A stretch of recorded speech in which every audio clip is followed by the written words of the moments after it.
प्यारा लागे बड़ा सोना लागे प्यारा लागे बड़ा सोना लागे किसने सजाया तुमको मोहन किसने सजाया तुमको मोहन प्यारा लागे बड़ा सोना लागे बड़ा प्यारा लागे बड़ा सोना लागे राधे राधे।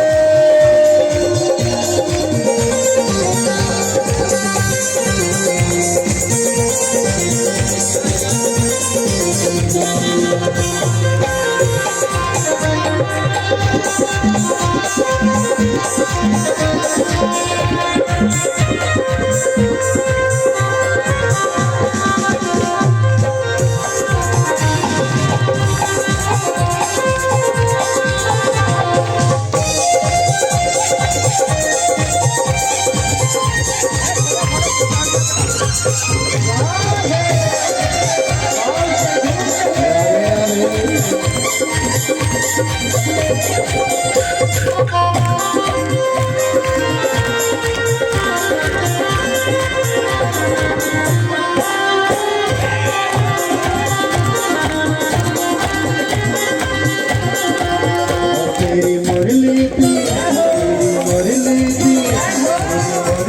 मिट्टी मिट्टी तान पे लता हो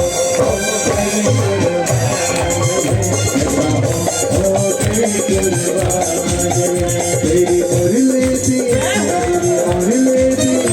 मुरली थी मिट्टी मिट्टी तान पे लता हो गई कुर्बान लता हो गई कुर्बान लता हो गई कुर्बान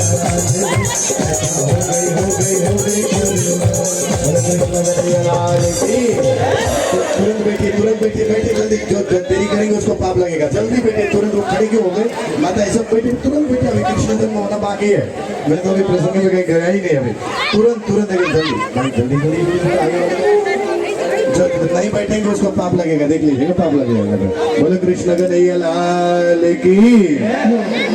तो महाराज कहने का भावार्थ यही है सुखदेव जी महाराज ने आकर के भागवत कथा श्रवण किए और आगे की ओर बढ़ते हैं। तो महाराज यहाँ जब माता कुंती ने जैसे ही श्रवण किया श्री कृष्ण द्वारकाधीश छोड़ करके चले गए तो माता कुंती एक एक उनकी की हुई कृपा को याद करके उन्होंने शरीर को त्यागा और भीष्म पितामह ने श्री कृष्ण जी को याद किया। श्री कृष्ण जी भीष्म पितामह के अंतिम क्षण को सफल करने के लिए मोक्ष देने के लिए श्री कृष्ण जी और कुरुक्षेत्र के मैदान में चले गए और भीष्म पितामह ने चरणों को याद करते हुए अपने इस संसार की इह लीला को त्याग करके आगे की ओर चले गए। अब महाभारत के युद्ध की तैयारी हो रही है। यहाँ दुर्योधन के दुर्व्यवहार से तीर्थ यात्रा करने के लिए निकल गए थे। आत्मज्ञान प्राप्त करने के लिए आगे की ओर बढ़े और तीर्थों के दर्शन करके वापस आए। बहुत सारी ऐसी बातें हुई, विदुर जी के साथ भेंट हुई।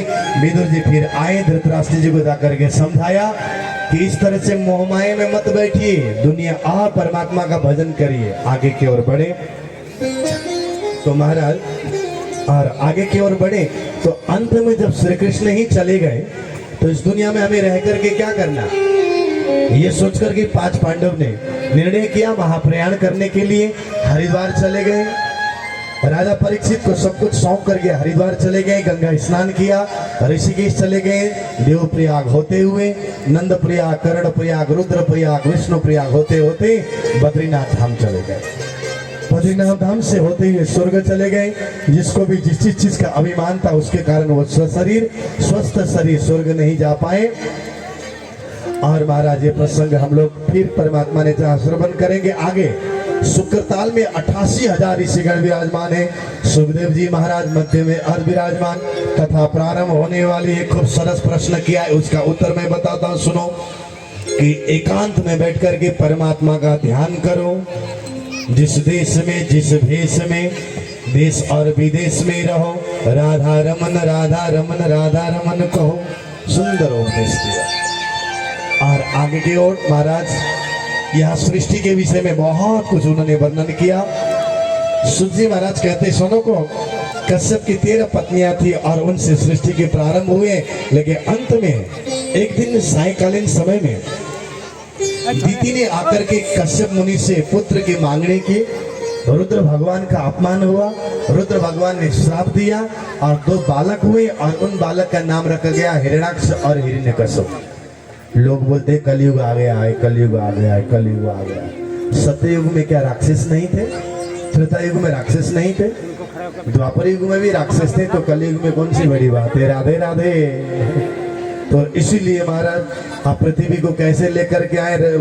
पाताल में चले गए और वहां युद्ध किया, हिरण्याक्ष का उद्धार किया, मनु महाराज को ला करके दिए। अब मैथुन सृष्टि होने लगी और दो पुत्र हुए, उत्तानपाद और प्रियव्रत। तीन बेटियां हुई, आकुति, प्रसूति और देवहूति। यहाँ कर्दम ऋषि के और कर्दम ऋषि ब्रह्मा जी के पुत्र। कर्दम ऋषि ने कहा, हे पिताजी, मनुष्य जीवन का परम लक्ष्य क्या है? ब्रह्मा जी ने कहा, मनुष्य जीवन का परम लक्ष्य यही है कि मनुष्य जीवन पाने के बाद एक बार परमात्मा का ध्यान करना पड़ेगा। परमात्मा का एहसास न हो तो ऐसे जीवन बेकार है। परमात्मा के लिए रोना, तो भजन करने लगे। हजारों वर्ष तपस्या किया, परमात्मा ने दर्शन दिया। मनु महाराज आए, भारत के सम्राट मनु महाराज, और पुत्री को लेकर के आए। उन्होंने कहा, मेरी बेटी के साथ विवाह करिए। कर्दम ऋषि ने कहा, मैं संत हूँ, एक ही शर्त में विवाह करूंगा। जैसे हम लोग भी एक बोलते हैं ना, मेरा बेटा आए, एक ही शर्त में विवाह करूंगा, बेटे के साथ विवाह होगी। शर्त क्या है कि 25 लाख की गाड़ी चाहिए, है ना? हमारे शर्त यही होता है ना। लेकिन एक बात बोलूं, भाई लोगों के लिए विशेष, मेरे तरफ देखिएगा, आप लोगों के लिए, माता के लिए हो गई, भाई लोगों के लिए जो दहेज में गाड़ी लेकर के आए, मोटरसाइकिल लेके आए, गाड़ी लेकर के आए, 4 पहिया वाली गाड़ी लेकर के आए, ससुरा क्या बोलता है, दहेज में लाई हुई गाड़ी में बैठ कर के हीरो बन के घूमते हैं। राधे राधे। अरे कमाना हो तो खुद ही कमा करके घूमो ना, ये तो दिया हुआ गाड़ी है। सबसे बड़ी दहेज तो महाराज उन्होंने अपने कलेजे के टुकड़े बेटियां दी, वो मांगते नहीं है और बोलते हमें गाड़ी चाहिए, मोटरसाइकिल चाहिए, नहीं तो शादी नहीं करेंगे।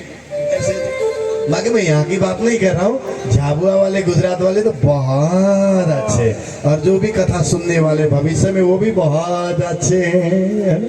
आंखों में रखे हरिद्वार ले जाएंगे साला। एक शर्त में विवाह करेंगे, जब पुत्र प्राप्ति के बाद और जंगल में चला जाऊंगा तो उस समय में रोकना नहीं। ठीक है, कोई बात नहीं। अब धीरे धीरे समय बीत रहा है तो महाराज कार्तिक सुद पांचम के दिन में स्वयं कपिल भगवान प्रकट हो गए। बोली कपिल देव भगवान की, कपिल देव महाराज की। कपिल भगवान ने सुंदर उपदेश दिया और उस सुंदर उपदेश के विषय में हम लोग श्रवण करेंगे। उपदेश दे करके माता देवहूति को जीवन को सफल कर दिया। अपने ही पुत्र से कथा श्रवण करके माता देवहूति नाचने लगी, क्योंकि पुत्र ही भगवान नारायण थे। नाचते नाचते शरीर गल करके शीतला नाम करके नदी होकर के बहने लगी। उसी में डुबकी लगा करके गंगा सागर चले गए। और आगे स्वयंभू मनु के 2 पुत्र थे, उत्तानपाद और प्रियव्रत। उत्तानपाद के 2 रानियां थी, सुरुचि और सुनीति। सुनीति के गर्भ से बालक ध्रुव ने जन्म लिया, तो सुरुचि के गर्भ से उत्तम ने, जो अपने रुचि के हिसाब से चलने वाले होंगे वहां बालक ऐसे ही होंगे। बालक के मन में एक दिन पिता के गोद में बैठने का मन हुआ, चले गए। सौतेली माँ ने हाथ पकड़ कर, कहाँ जा रहे हो? महाराज की गोदी में बैठने जा रहा हूँ। छोटा बालक ध्रुव बने, छोटे से बालक ध्रुव बने का। सौतेली माँ ने कहा, और मान माताएं, उन्होंने क्या कहा, देखो महाराज के गोदी में बैठने के लिए तपस्या करो, साधना करो, भगवान जी दर्शन देंगे। बोलेंगे क्या चाहिए तो कहना छोटी माँ के गर्भ से जन्म लेकर के आए। चैलेंज किया। रोते हुए बालक घर में आया। माँ ने पूछा क्या हुआ? छोटी माँ ने ऐसा कहा, अरे महाराज के गोदी में बैठना, इतने तपस्या और साधना करोगे तो महाराज नहीं, राज्य महाराज का गोद मिलेगा। अच्छा, तो तपस्या करने के लिए रात्रिकालीन समय में जंगल में निकल गए। जब जंगल में अकेले छोटा सा बालक जा रहे थे, कीर्तन करते हुए जा रहे थे। गोविंद बोलो हरि गोपाल बोलो। देवसी नाथ ऊपर से जा रहे थे, उन्होंने सुना बालक की आवाज, नारायण नारायण करके आ रहे। बेटा ये मार्ग भूल करके आप कहाँ जा रहे हैं? आप, ये जंगल है, अभी आपके खेलने कूदने की उम्र है, कहाँ जा रहे हैं आप? मैं परमात्मा के प्राप्ति के लिए जा रहा हूँ। देखिए, जिसको परमात्मा के साक्षात्कार की अनुभूति करना हो तो वो बचपन से ही घर छोड़ना होता है। और जितने भी इतिहास महापुरुषों के सुने हैं हम लोगों ने, चाहे वो मीराज ठाकुर हो, चाहे देवचंद्र जी हो, चाहे चैतन्य महाप्रभु हो, चाहे मीराबाई हो, चाहे नरसिंह मेहता, जो कोई भी हो, उन बाल्यावस्था में घर छोड़ करके निकले थे। आज तो हम 60 साल के हो गए, 70 साल के हो गए, घर छोड़ करके तो कथा में भी नहीं आ सकते।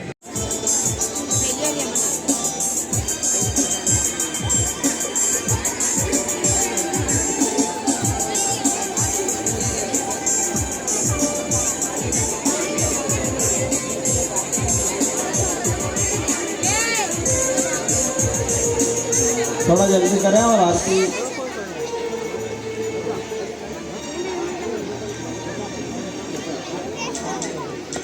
और एक आप सभी ध्यान से सुनेंगे। आज हमारे बीच में श्री कृष्ण प्रणामी धर्माचार्य जगत गुरु श्री श्री 108 श्री सूर्य नारायण दास जी महाराज श्री 5 महामंगलपुरी धाम सूरत से पधार रहे हैं। उनके भी आशीर्वचन हमें मिलेंगे। रात्रि प्रवचन उनका होगा।